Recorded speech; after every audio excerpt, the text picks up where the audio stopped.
At dawn in Burkina Faso, long before the sun warms the dry earth, women bend over piles of hard brown shea nuts. Their palms calloused and blistered crush each shell by hand.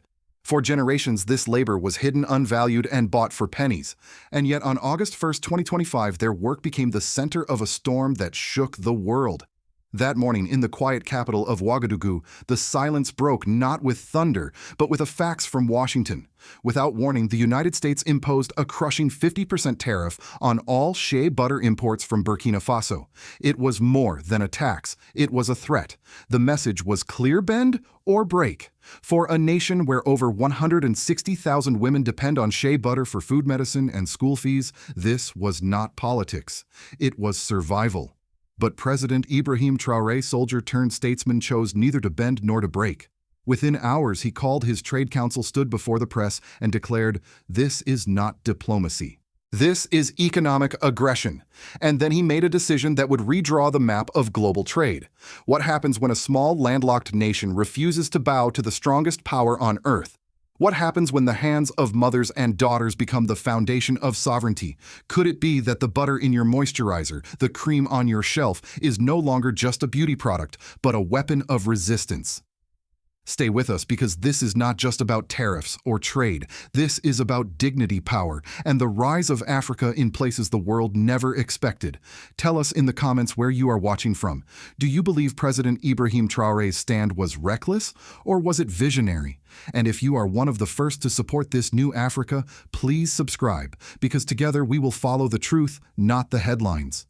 On the morning of August 1st, 2025, a single sheet of paper sent quietly from Washington landed in Ouagadougou. It carried a decree that would ripple through fields, factories, and family homes across Burkina Faso: a 50% tariff on all Shea butter imports into the United States. No negotiation, no prior warning. For the women in Bulsakaya and Bobo Dioulasso, this wasn't just an economic blow, it was a strike at the very core of their survival. President Ibrahim Traoré, known for his steady tone, did not wait. Within 2 hours of receiving the news, he summoned his trade council and ordered an emergency press briefing. Cameras rolled, reporters leaned forward, and the world heard a voice that refused to tremble. This is not diplomacy. This is economic aggression. They are taxing our labor, our heritage, and the very hands that sustain our women. This wasn't rhetoric. That same day, he signed Directive 87A, suspending all new commodity export permits to U.S. corporations until a full review could be completed. The message was unmistakable: Burkina Faso would not be bullied into silence. Across the countryside, the impact was immediate. In the clay homes of Bulsa, a mother of 4 named Aminata sat cross-legged on the floor, her palms sticky with half-crushed shea paste. She whispered to a visiting journalist, "I work for a buyer in Missouri. If they stop buying, what do we feed our children?" Her words captured the fear of thousands of women whose livelihoods depended on a global chain they did not control. At the transport hub of Bobo Dioulasso, truck drivers sat idle under the scorching sun, their drums of shea butter stacked high and unsold. A 32% drop in shipment volume was reported in just 48 hours.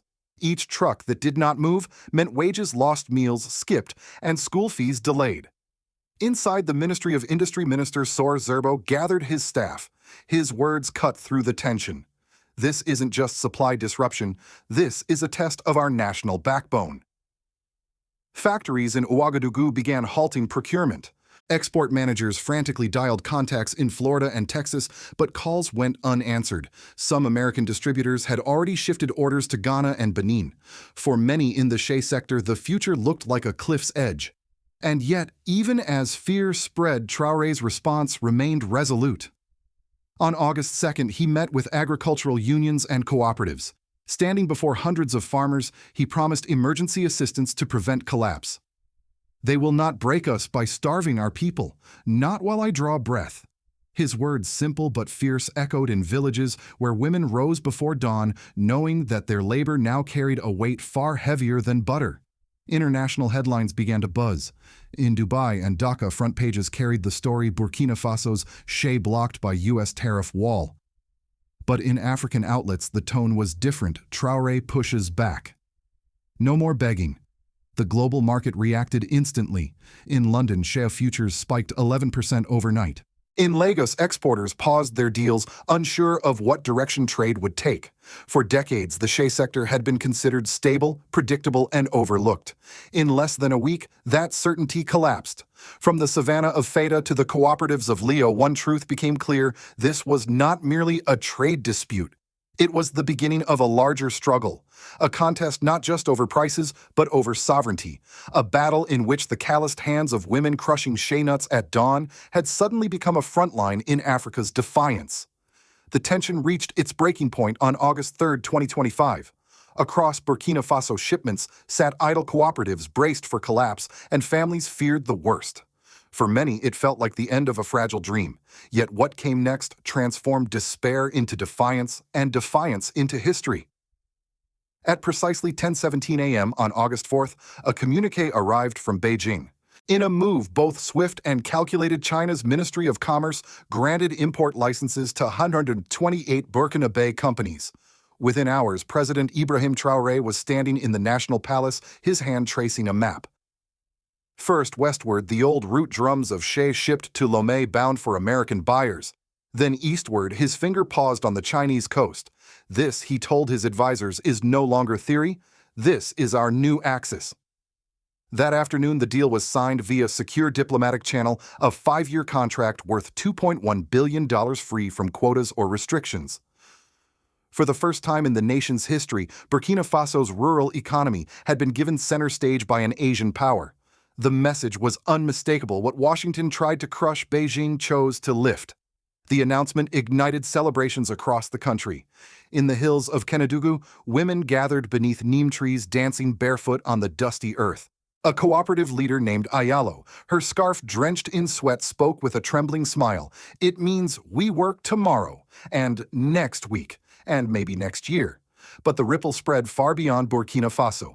In London, Shea futures spiked another 11%. In Lagos, exporters halted negotiations altogether. In Dubai and Dhaka, headlines screamed, "Shea diplomacy reshapes trade." For decades, Burkina Faso's shea butter was treated as a silent commodity, hidden behind luxury labels in Paris and Los Angeles. Now it was a geopolitical weapon. Inside Washington, silence hung heavy. No press briefings, no statements.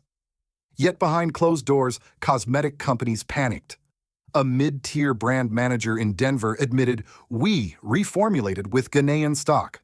But the skin feel was off. Our customers noticed. In Chicago, boutique skincare stores stared at half-empty shelves, whispering, "No shea butter again." Meanwhile, in Ouagadougou, Trade Minister Sor Zerbo framed the moment clearly. This is not just a supply disruption. This is a test of sovereignty. They closed their fists. Beijing opened its palms. The reaction reverberated across Africa. In Accra, students debated whether cocoa could follow Shea's path. In Senegal, journalists called it the Shea pivot. Feminist voices across the continent praised Traoré for transforming women's invisible labor into a weapon of dignity. And the phrase Shea diplomacy began to circulate widely. No longer was Burkina Faso simply an exporter of raw butter. It had become a gatekeeper of value, an architect of leverage. By August 5th, Chinese buyers were already landing in Abidjan and Lomé, coordinating logistics through belt and road infrastructure.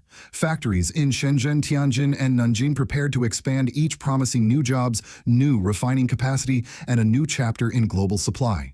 For the people of Burkina Faso, the transformation was immediate. At the Yerba refinery in Ouagadougou, manager Idrissa Bakiono confessed, "2 weeks ago, I thought we'd shut by September. Now we're hiring 10 more women." For the first time in living memory, the women who woke before dawn to crack shea nuts could see their work elevated to the level of statecraft. Their sweat had become strategy. Their calloused hands had reshaped the balance of power. The climax of this struggle was no longer about tariffs. It was about sovereignty. It was about whether a small, landlocked African nation could stare down the West and rewrite the rules of trade.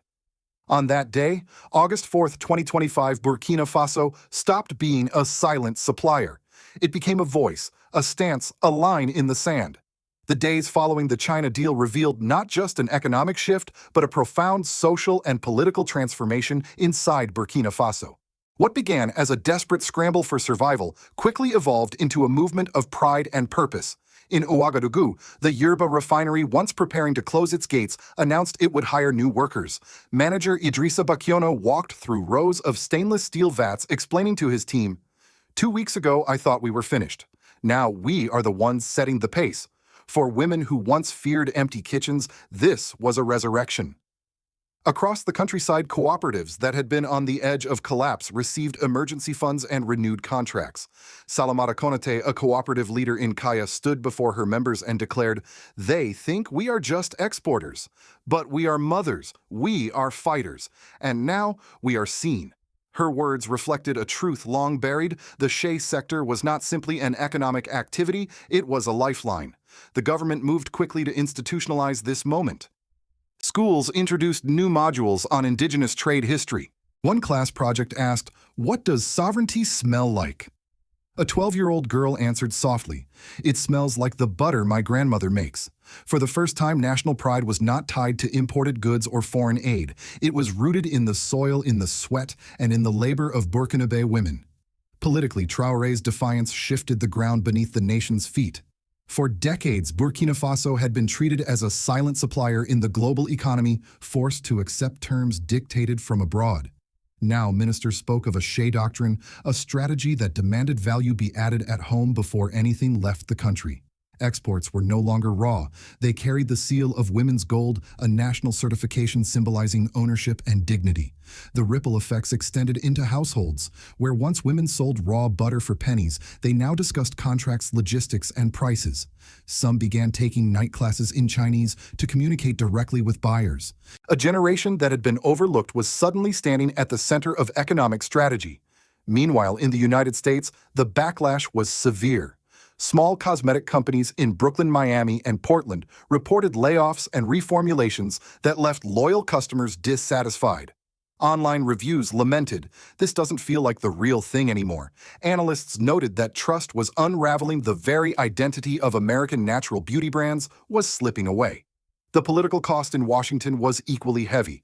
Officials defended the tariff as protecting national interests, but the reality on the ground told a harsher story. The U.S. had underestimated a nation it believed would fold. Instead, Burkina Faso had pivoted east, and in doing so, had forced the West to reconsider its grip on African trade. Culturally, a wave of artistic and activist expression swept through the country. Murals in Ouagadougou read, "From Soil to Sovereignty." Musicians released songs titled, "Shea is Ours."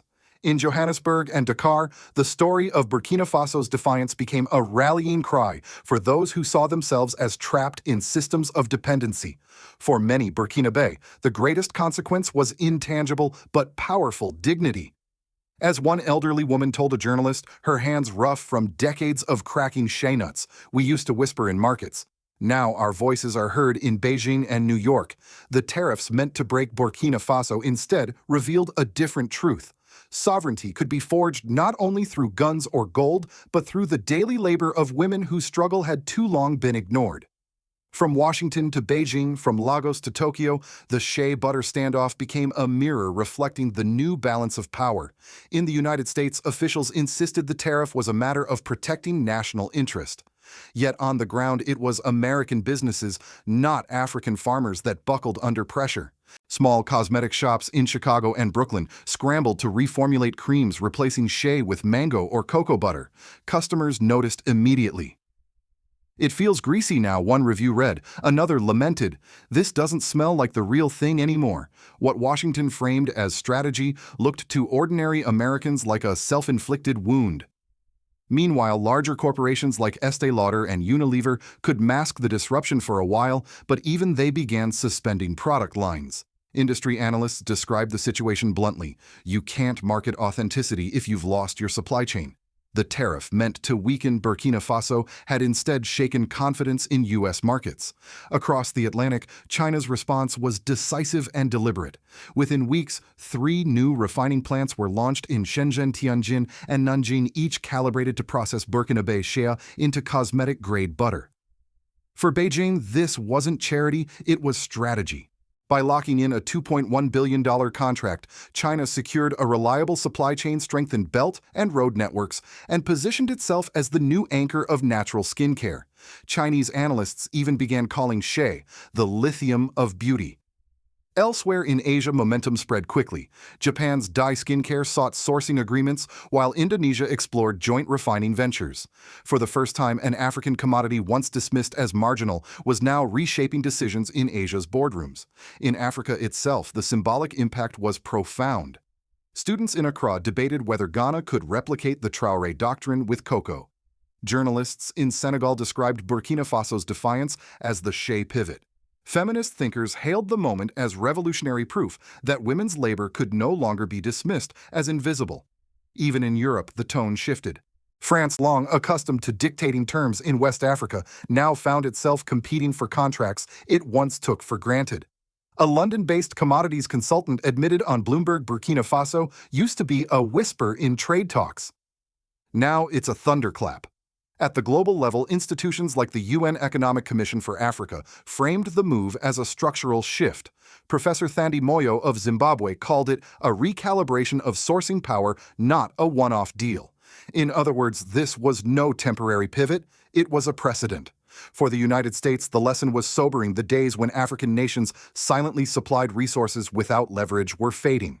For the rest of the world, the rise of Burkina Faso signaled something larger, that sovereignty in the 21st century might be defined not by weapons or oil, but by the courage to turn even humble butter into a political statement. Burkina Faso, once overlooked, had forced the world to look again. And through its defiance, it asked every nation a question: who truly controls value in the global economy, the buyer or the producer? In the end, this story was never just about tariffs or trade. It was about the meaning of sovereignty in a world where power is shifting, where even the smallest nation can redraw the map if it dares to stand tall. From the blistered palms of women crushing shea nuts at dawn to the midnight meetings inside the National Palace of Ouagadougou, Burkina Faso showed the world that dignity cannot be taxed and survival cannot be negotiated away. President Ibrahim Traoré's bold decision to pivot from Washington's closed fist to Beijing's open hand marked more than an economic deal. It was a declaration of independence. But with independence comes danger. History teaches us that every time a small nation refuses to bend, the backlash grows fiercer. Will sanctions tighten? Will covert pressures follow? Or will other African nations rise beside Burkina Faso, building a shield of solidarity strong enough to withstand the storm? These are questions that the coming years will answer. For America, the lesson is equally sharp. The belief that African nations will always remain suppliers begging for terms is no longer sustainable. In an age where global supply chains can collapse overnight, can the United States afford to alienate the very partners that make its industries possible? And for ordinary Americans, small business owners, family shops, consumers who value authenticity, the cost is already being felt on the shelves. For Africa, the moment is bigger than butter. It is about proving that sovereignty is not abstract. It is tangible. It is in the price of a jar of cream in Los Angeles, in the contracts signed in Shanghai, and in the songs sung in Ouagadougou's markets. It is in the courage to say no, even when the world expects silence. So I ask you, do you believe President Ibrahim Traoré's strategy was reckless, risking the wrath of a superpower? Or do you see it as visionary, the kind of leadership that could finally push Africa into a new era of dignity and control? Please share your thoughts below. Write Africa Rise if you believe this moment matters. Share this story if you feel you are among the first to recognize and support President Ibrahim Traoré's vision. And subscribe if you believe, as we do, that the truth is more important than the headlines. Because this is more than a trade story. It is a warning, a hope, and perhaps the opening chapter of a new world, one where Africa is no longer written into history by others but writes its own.